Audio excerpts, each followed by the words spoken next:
Yeah, what a pleasure to be here back in St. John's.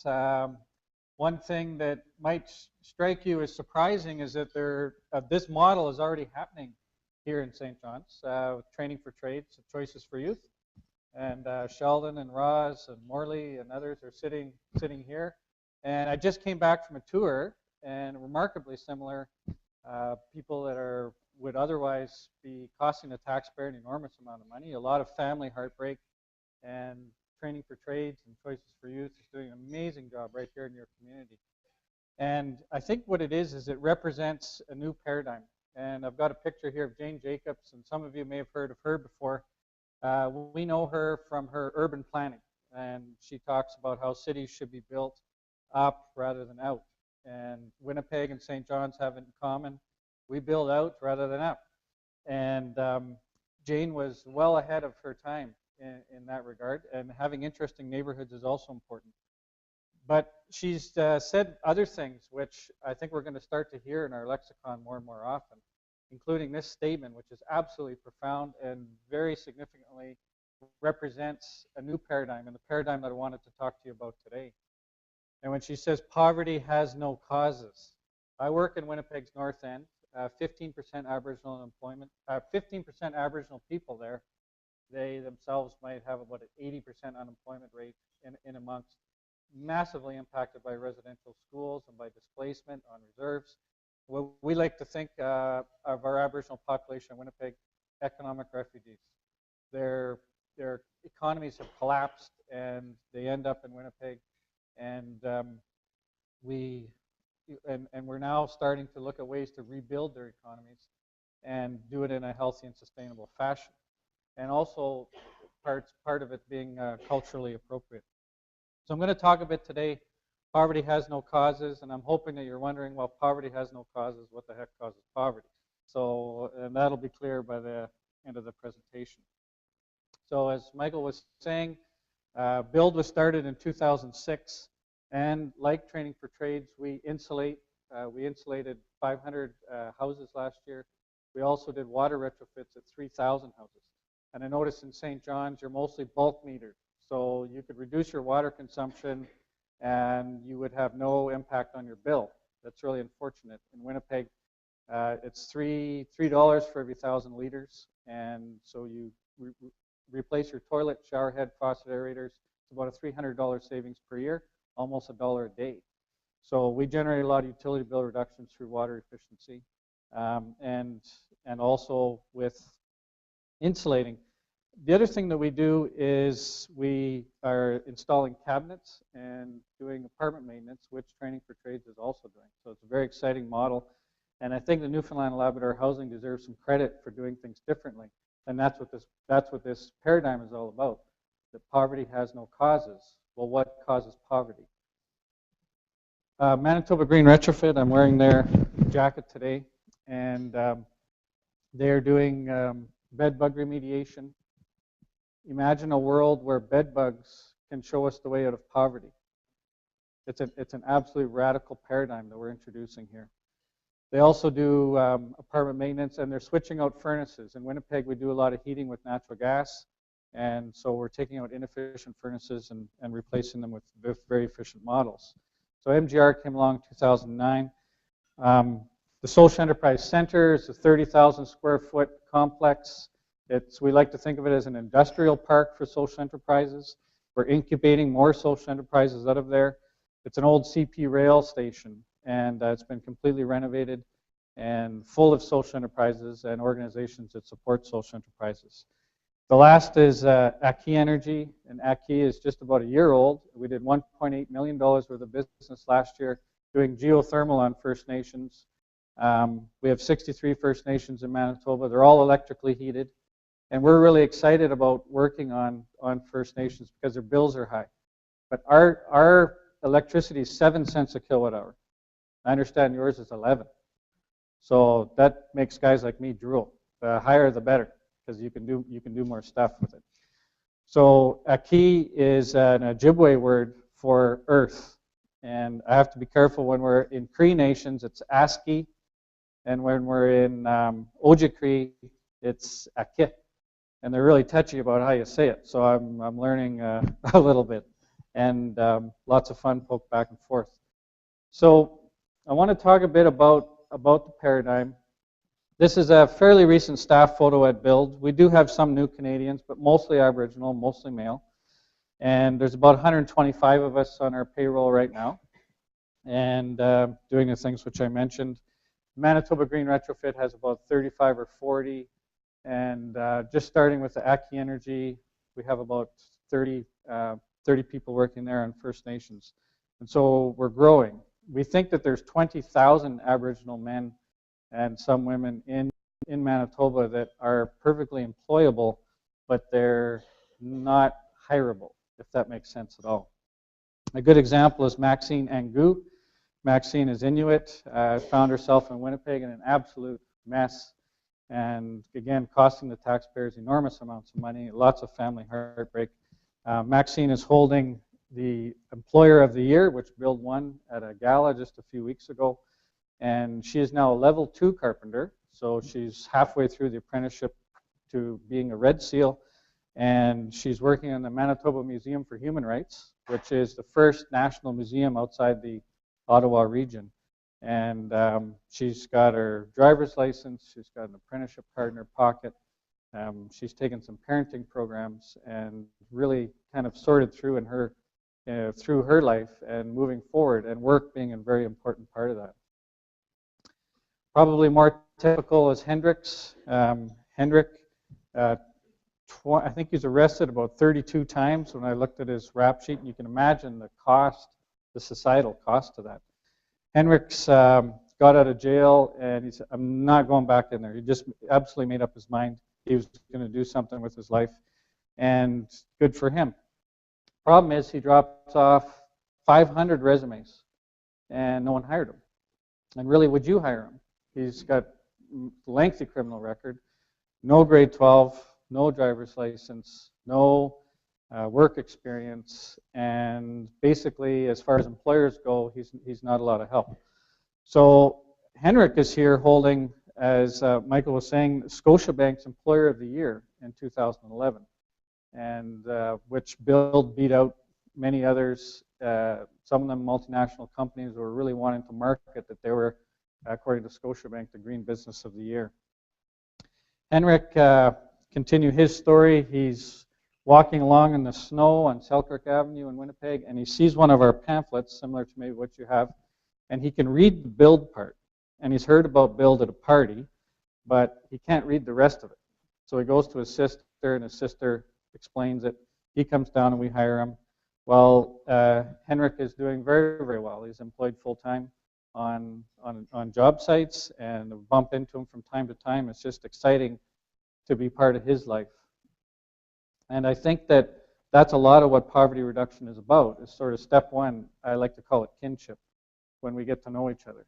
And there's some very important things happen when we get to know each other, because this work that I do is not about Henrik's.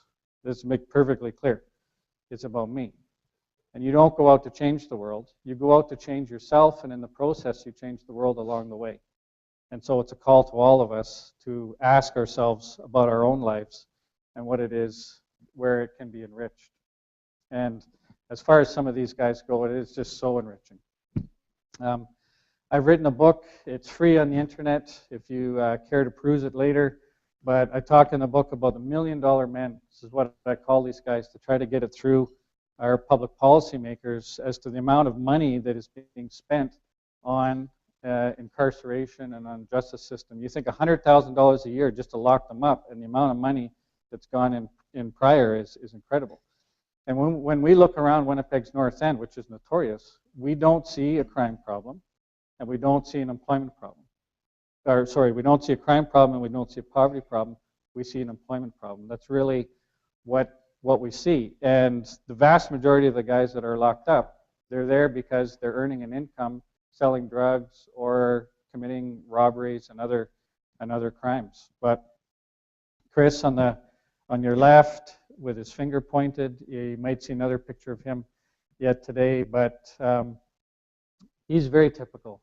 He lived in the Saging First Nation with his grandparents and was doing reasonably well, and his mother crack addicted, living in the city of Winnipeg, got him to move from his grandparents into the city because he was an economic help to their family unit, because she needed more cash to buy more crack. He was 12. So imagine a world where your gang involvement was induced by your mother. And this is what's happening, I think, in many places. And I think you go to Choices for Youth and talk to some of the folks, they may not be as Aboriginal as our guys are, but the family stories are absolutely profound. And really, when we ask ourselves, who is a hero around us? Who amongst us are heroes? It's not the sports figures, it's not the people we see on TV, it's not the actors. In reality, it's just people who have incredible barriers in their everyday lives, and they're managing to overcome them. And what a privilege it is for me to be working amongst so many people like Chris and Trevor here, who are doing just incredible work. Here's another picture of Chris. One of the things we find about Build is it's not hard to get media attention. Media is generally quite interested in what we do. And my language might get a little salty, but you have to remember I work with a lot of these guys, so just keep it in that context. But Chris, I told him I wanted him to be talking to the media. It's a cold day in Winnipeg. It's minus 22 today. It's probably a day similar to today. And Chris was on his way to talk to the media, and they were waiting for him. And I said to him, well, give me your jacket. You got to look like a carpenter, kind of a fluffy jacket over top of all your stuff. So he gives me his jacket. He walks up to the microphones, and he's feeling like he's pretty good stuff, and does a nice interview, and he phones all of his friends and his family, and they're all sitting in front of the big screen TV and watching it that evening. So, and he told me he was going to be doing this. Well, he comes in the next day, and he says to me, I thought he would be quite happy that he was on TV and his friends could see him. And he says, I'm fucking mad at you. And I said, well, why? He says, well, because it was cold out, and you made me give me my jacket, and it looked like I was crying. So cold, he was shaking. And his buddies were all teasing him for having tears in his eyes. So Chris is an excellent guy, and here he is again. We have lots of pictures. This is not all about Chris, but I just wanted to show how this kinship happens. And you see in the basement, there's Chris in the back. There's many others of his coworkers, a couple women, which is important. And right in the middle is a homeowner in Winnipeg's inner city. And she has the same response as so many others, which it took me a little bit while to figure out. She says, I feel safer in my home now. I feel safer in my home now. And isn't that what kinship is? When we can get to know each other, and when she sees guys that look like this on the street now, she doesn't see an enemy or somebody to be afraid of. She sees someone that's not yet her friend, but knows that it's entirely possible to enrich her life through those interconnections. And I just love this picture because it also shows, similar to training for trades, the insulating that's going on, and how a lot of this work is getting paid out of the utility bill reductions that is occurring. So we talk a fair bit in the book about this strategy of how to move how the Aboriginal community can gain access to the labor market. And in the end, it's not a problem that money is going to fix. And I think governments are very easy to throw money at problems, and this is much more systematic. Unfortunately, it's much easier to fix transformatively than it is with money. One of the things we talk about is the amount of work that social enterprises could be doing for government and for government-funded agencies. And so what that means is that if you look at it, there's really two kinds of money that's being spent in the economy. One is the money that is already being spent all the time, and another one is what I like to call nonprofit funding. And those of us that are in the nonprofit sector, we're always scrambling for more, and government just doesn't have it. And what social enterprises can do is get into the rest of the economy where there's so much activity happening. And so we and Sheldon from Training for Trades and Choices for Youth can go to government, housing organizations in particular, and say, look, in the interests of taxpayers, why don't you hire us so that you can not only get your work done, we can also hire your tenants. So it's a paradigm where working with social enterprise is actually far more entrepreneurial and far more responsive to the taxpayer in terms of decisions. But these aren't things that money can resolve. These are things that only changes in power structures that government can. First of all, take us out of the competitive bidding process. We don't deliver the same services as a big construction company. What Manitoba Housing is now saying to private construction companies that are seeing us doing a lot of work is, well, if you want to hire our tenants and if you want to open up your books to us, because all of our social enterprises, we're all nonprofits and we're very happy to hand over our financials at any time, then we'd be happy to doing business with you. But in the end, they don't hire people with all the barriers that we hire. And so it's really a different model. Now, Roz from Training for Trades, I was telling her on the way over, says, my God, just don't tell Sheldon that you guys are doing bedbug remediation because he'll want to do it too. But tough luck, Roz. We do a lot of it, Manitoba Green Retrofit actually, and I can explain how it works. We do it chemical-free, which is far more effective than with chemicals. But the paradigm shift is really, can best be described by a book that I read once by Thomas Homer Dixon called The Upside of Down. And what a fantastic title, The Upside of Down. And when you look at the world from this perspective, you can really see how something awful like bedbugs, especially how they hit low-income communities, can turn into be a positive thing. Well, governments are paying money to treat bedbugs where low-income people live. And by the way, bedbugs are not only where low-income people live. They're also in high-end hotels, basically where people are moving around. But so Manitoba Housing and others hire Manitoba Green Retrofit to get rid of the bedbugs with a chemical-free process. And so we have a couple sheds outside, and we don't even have to lock them up at night. We just put this caution live bedbugs, and nobody touches them.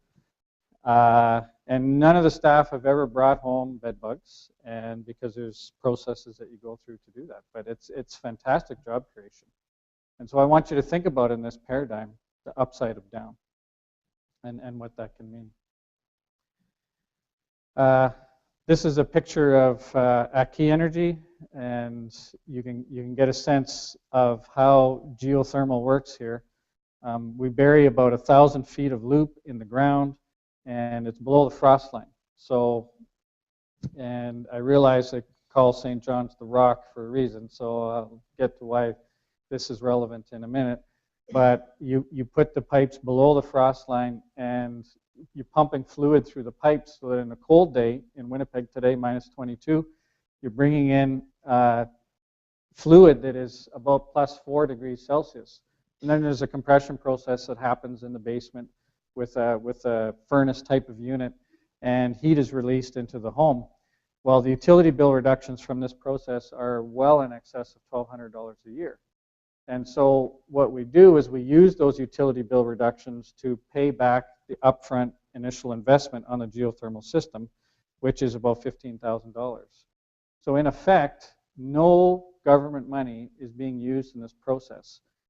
We think that we can do geothermal in probably about 50 out of 63 First Nations in Manitoba with massive job creation in each and every one of them. It's all local, and it's all paying for itself along the way. And if we were to save $15,000 a unit, every 10 units is $150,000. Well, where does a First Nation get that money from? Where does a Department of Aboriginal and Northern Affairs get that kind of money from? You want to do 100 units, it's $1.5 million. So you want to do 1,000 units, it's $15 million. So this way, all we're doing is looking at the money that's coming into the First Nation, or pick your low-income community, or pick your city, or pick your province, the money that's coming in, and how can we convert that into employment is step number one. And then step number two is how can we convert that, how can we get these marginalized communities into the employment? And those are only done by changing the rules by which we govern ourselves.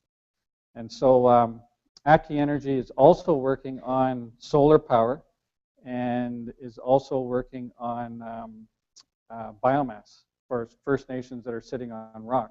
And we're going to use the same financing mechanism in order to ensure that they have access to the work and that their staff can get access to the employment.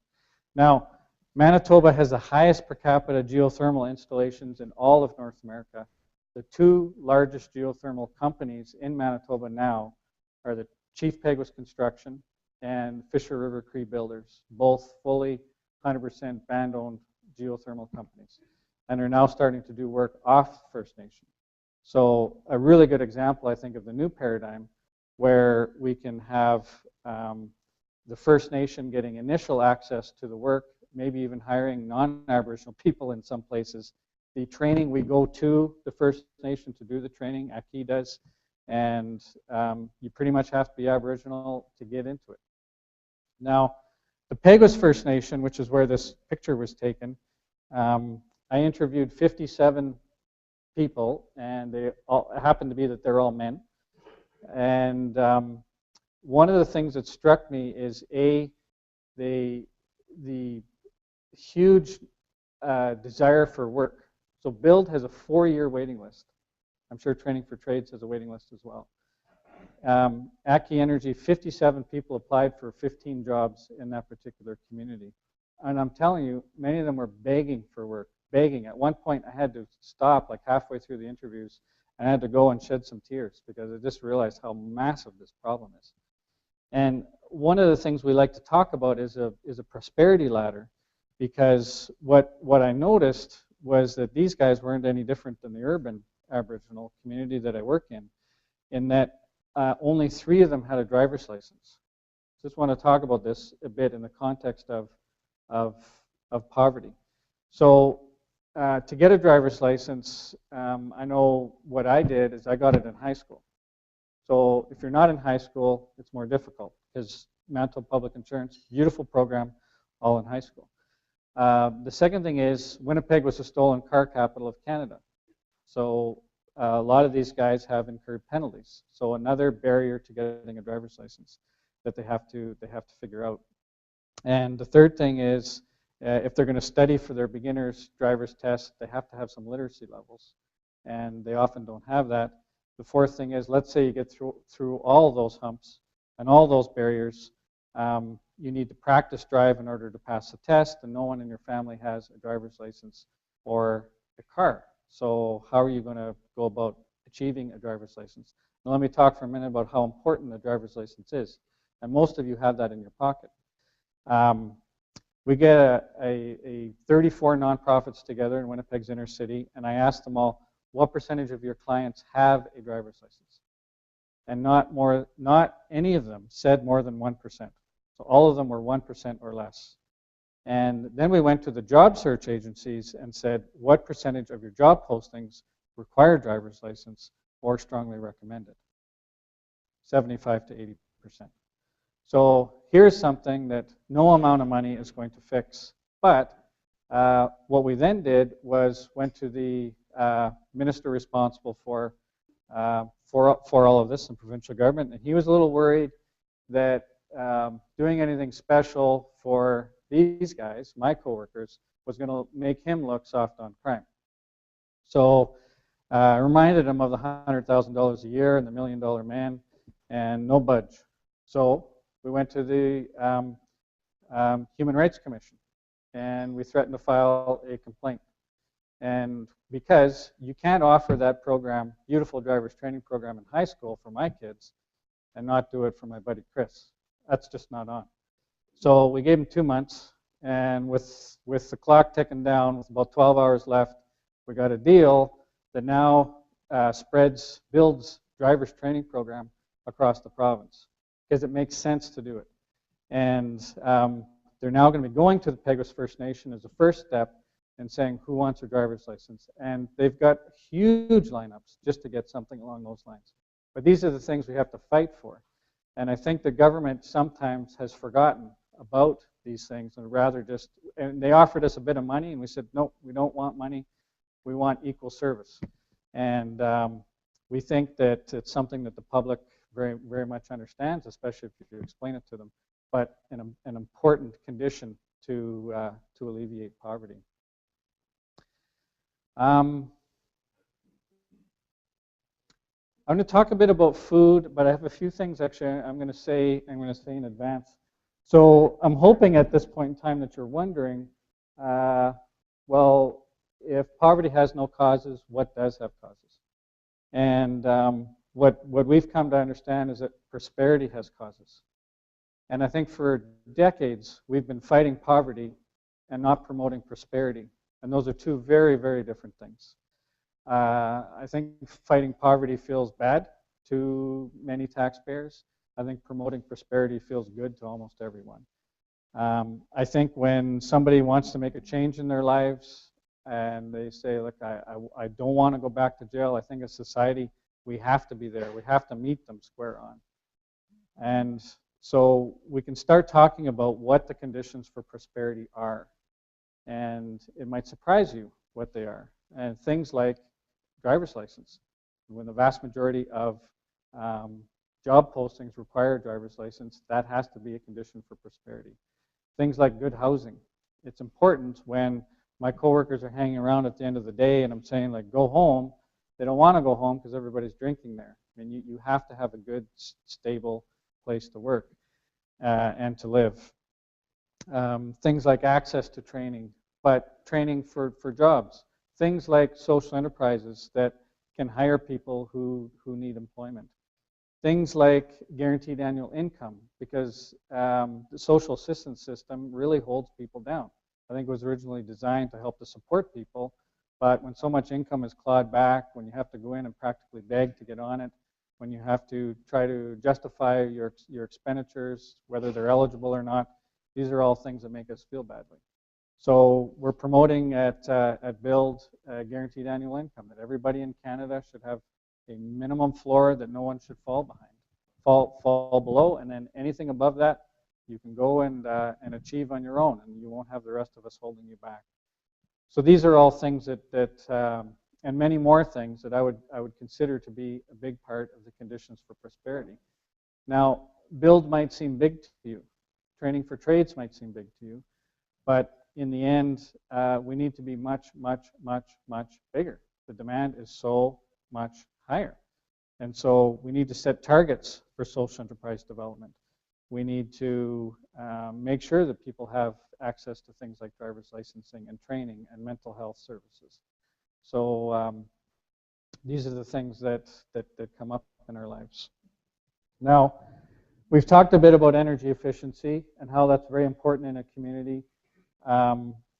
Energy supply is very important, and I'm not going to weigh into the hydroelectric debate that you're having here in this province.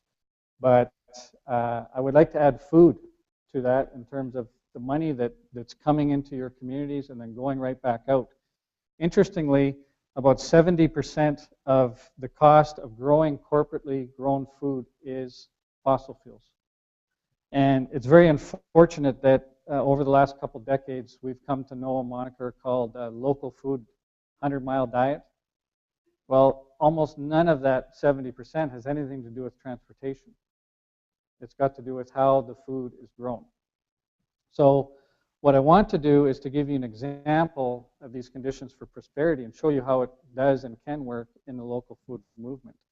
So in Manitoba, and I'm sure it's the same here in St. John's or in the province, there are more and more farmers that are moving out onto the land that are growing food in a sustainable fashion. They're direct marketing to customers. They have, we call them poly farms because they'll have 5 or 6 different things as opposed to just growing wheat or just raising hogs or chickens. And they bring the livestock to the food, grass-fed, as opposed to the food to the livestock, food being usually grown in a very corporate, intensive fashion. So here's a condition for prosperity. The University of Winnipeg has made a decision not to spend any money. They just said that 50% of the food grown and consumed on their campus must come from these farms. 60 farms they are supporting in that fashion. In the process, it also starts to change how we eat because we're starting to eat less processed food. We're starting to eat in a more healthy fashion. So it might not surprise you that 50% of our Aboriginal population has diabetes. 50%. But in the 1970s, researchers were coming from all over the world to Manitoba to try to understand why the Cree were not getting diabetes. They thought the Cree were immune. It's just because the diet has changed. And so if we can change our diet that much in 40 years without even trying, I'm pretty sure we can change it back in 30 or 40 years with putting some effort into it. And what does that require? It doesn't require money. It requires changing power structures at places that are taxpayer funded. So in the book, we talk about, well, let's forget the 50%. That might seem like a big bite. So what if all taxpayer funded cafeterias in Manitoba were to see 20% of their food purchased from these farms? 350 farms that are sustainable, and you can actually see people moving back onto the land. We can start to change how we eat. We can start having more healthy families, all of these other benefits that come about. So it's just an excellent example, I think, of how social enterprises, which we could consider those to be, rule changes can go together to meet such profound public policy objectives. And I'm really interested to hear what you have to say. I'm just going to finish with a story, and this is a true story. This is my buddy Carson. He's came to us in between crack deals. So he's selling crack. And the federal government, you might remember a little while ago, brought in some legislation to dramatically increase incarceration rates. That's their solution to this problem. Keeping in mind that I think that the real challenge of our day, and we can sometimes get off of this, is how do we connect the work that needs to be done to the people who most need the work. In Manitoba, I have absolutely no doubt at all that our defining issue as a province is Aboriginal employment. So keeping that in mind, federal government brings in this legislation. You'll remember it. The NDP government in Manitoba actually supported it because the same guy didn't want to look too soft on crime. And we go to the legislature, big protest. There's 400 or 500 of us there. And in front of the legislature, I could hear my voice. And somebody was saying, Shaun. It's a male voice. And it's kind of struck me, but I knew it was coming from higher somewhere. So I kind of looked to the Minister of Justice's office and said, well, maybe they're going to reverse their position on this. But no, there was nobody there. And Shaun, and I look up a little higher onto the next floor. Could that be the Premier? Maybe he's just saying, okay, we get it now, and we're going to put more money into social enterprises. We're going to make sure you get more work. We're going to make sure driver's training is expanded across the province. And Shaun, and I looked up, and who was on the roof of the Manitoba legislature looking down but Carson Bruce. Now, Carson Bruce was up there because he's working with PCL Construction. See PCL Construction on his hat. I think you have PCL here. And he's got a driver's license in his pocket. He's got an apprenticeship card in his pocket. He's making $20, $25 an hour. He's beaming with pride and with joy for his life and love for his family.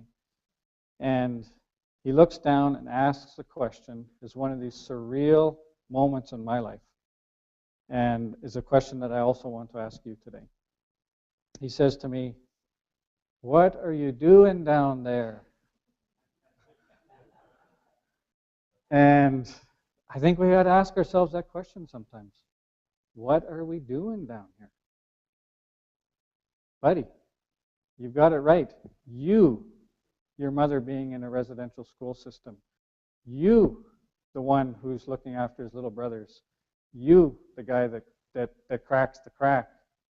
You are my hero. And you ask me that question, I shall respond.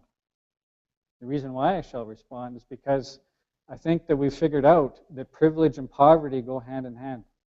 You can't have one without the other. It just doesn't go that way. I am here with you. You can tell by looking at me, I'm white, I am middle class, I am well educated, You might guess I'm heterosexual or not, or you might wonder, or you don't care, but I'm heterosexual, I'm married. All of these things, I just carry with me an enormous amount of privilege. And so my job as a man of privilege is to ensure that rules are set up. Any rules that I have any authority over whatsoever can be used for people like Carson so that they can achieve what they want. Remembering poverty has no causes, but prosperity does. And privilege enacts prosperity. And I think that's a call to all of us today. Thank you very much.